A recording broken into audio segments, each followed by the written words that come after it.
Hey everybody, welcome back to Bug Proletariat 40K.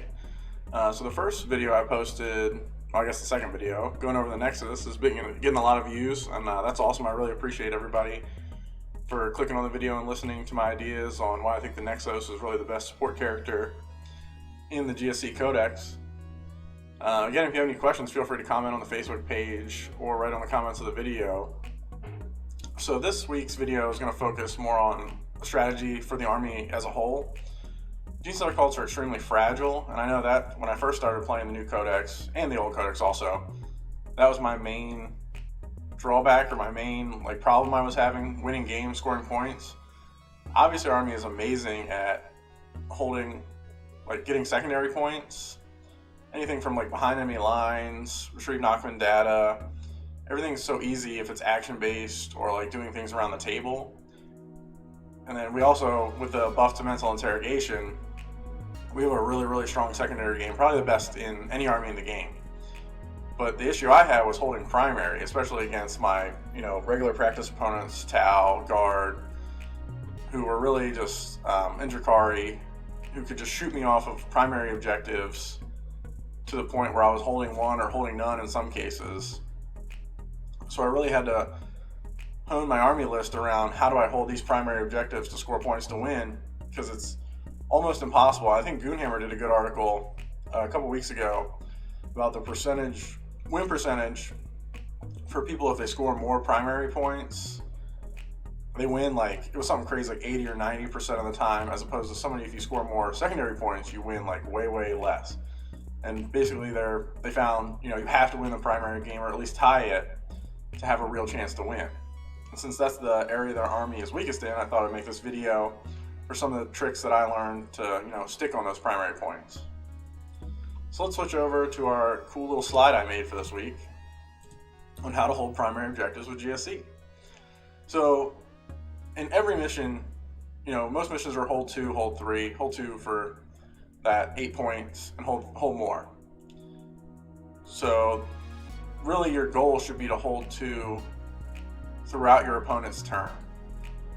And just throwing a unit of acolytes onto it's not going to work. Just throwing some neophytes on there is definitely not going to work, because almost all the armies in the game have the ability to get across the table, be it through shooting, out of line of sight shooting, or fast moving close combat units, to take off whatever objective you left weak. And that's kind of what I did in the beginning, making mistakes playing this army, is I would have my home objective where a lot of stuff, my characters would be on there being protected, maybe some trucks would be on there, whatever I wanted in the backfield.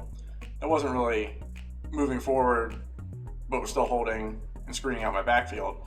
But I would really have my second kind of home objective, the one closest to my deployment zone, just held by something out of line of sight maybe, and hoping that was enough. One unit of neophytes, one unit of acolytes, and hoping I could just create enough chaos throughout the board with the GSC moving around and deep striking in that my opponent would ignore my second objective. And this almost always was not the case. We're just so fragile, they have enough power to kill that unit if they want to, and they know it's worth a big point swing to them if they do it, so your opponent's going to do it every time if they're a savvy opponent. So I learned some strategies over time to make sure I stick on those objectives. And the first bullet there is the defensive stratagems. So the one that gives you +1 to your cover save is awesome. Getting a unit down to a 3+ from that 5+ save, because you're getting +1 from cover and then the additional +1 from the stratagem, can really surprise an opponent if they throw out something, AP1 into, a unit of neophytes that are sitting on an objective. Now they're just not killing as many as they thought, and they're either going to have to throw a whole lot more firepower over into there, or they're just going to, fail at killing that unit, which is awesome. Now, I wouldn't use this stratagem to still just throw one unit on an objective and say this stratagem is going to keep something alive. I would look at it as more, I have 2 units of neophytes on this objective, or 2 units of acolytes, and it's just going to take that much more to kill the one for my opponent, so he's not going to get to the second one, and I retain that objective through their turn. The other one is the 2 CP stratagem to make something not untargetable if it's not the closest unit.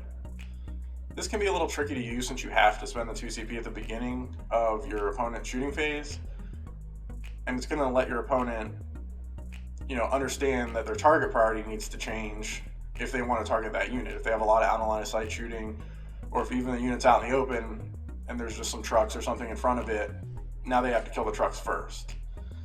So before, I kind of never really used the stratagem. I didn't understand how powerful it was until you realize that you can throw your trucks, your Goliath rock grinders up pretty quickly. You can throw a unit of aberrants out there that are really hard to kill in front of things, and then maybe protect those Genestealers or protect those acolytes that are out on mid-table objectives.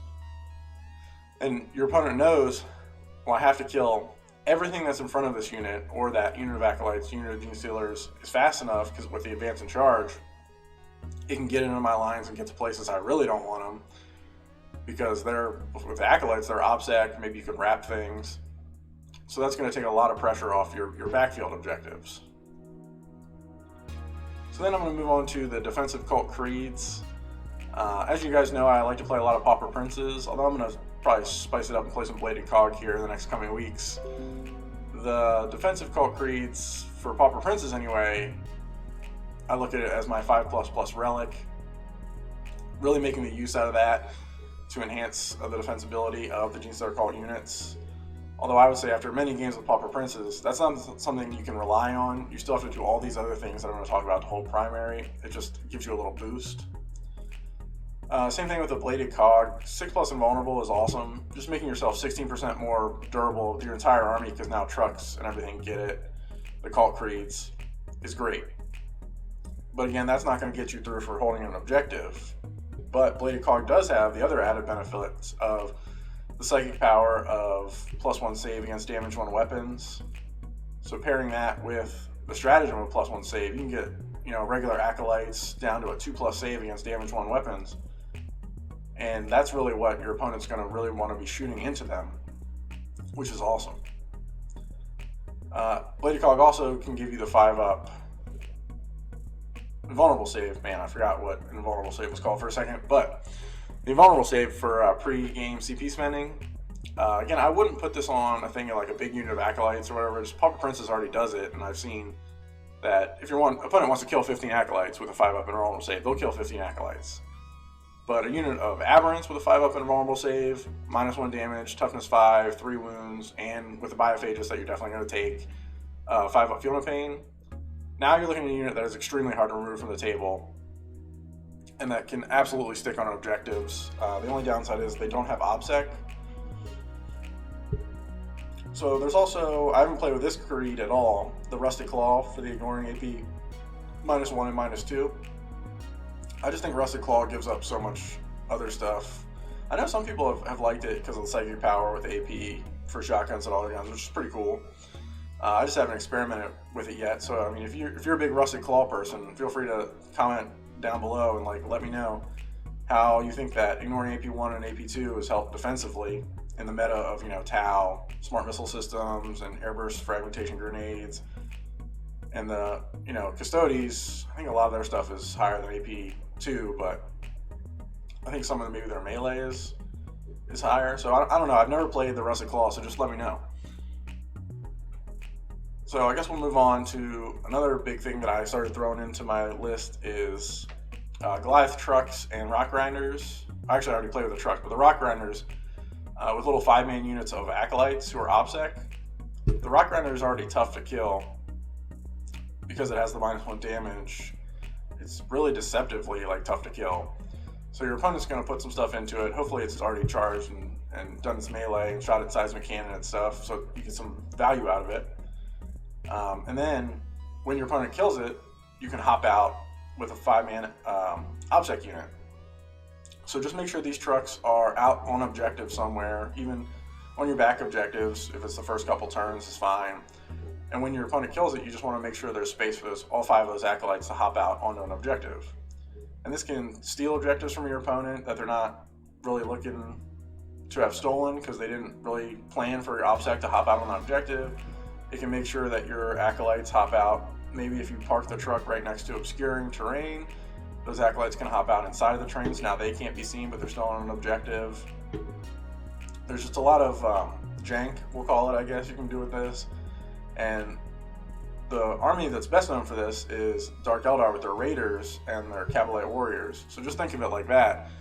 I'm sure a bunch of you have played games into Dark Eldar where, you know, like, I need to shoot this Raider, it's move blocking me from getting across the table, but I don't want to shoot it because then 10 Cavalry Warriors are going to hop out and steal this objective from me. So just play it exactly like that.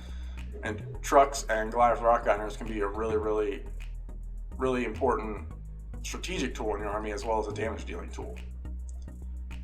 The last one we'll go over is characters. You can see there's a picture of a Sanctus there. Throwing in the Sanctus for 70 points, he auto gives you a crossfire token onto whoever you want because he has the sniper rule. He auto hits, he can turn off characters' auras for a CP, he can auto peril psychers. He's really, really awesome. But the best thing, if he didn't have any of that, and the only thing he had was his ability to not be targeted outside of 12 inches, he is our greatest tool to hold our backfield objectives. I don't care how much indirect fire my opponent has, I don't care how little terrain is on the table, as long as I have units on the table, and my opponent's not 12 inches away from the Sanctus, he's going to hold my backfield objective, and I'm going to score those points.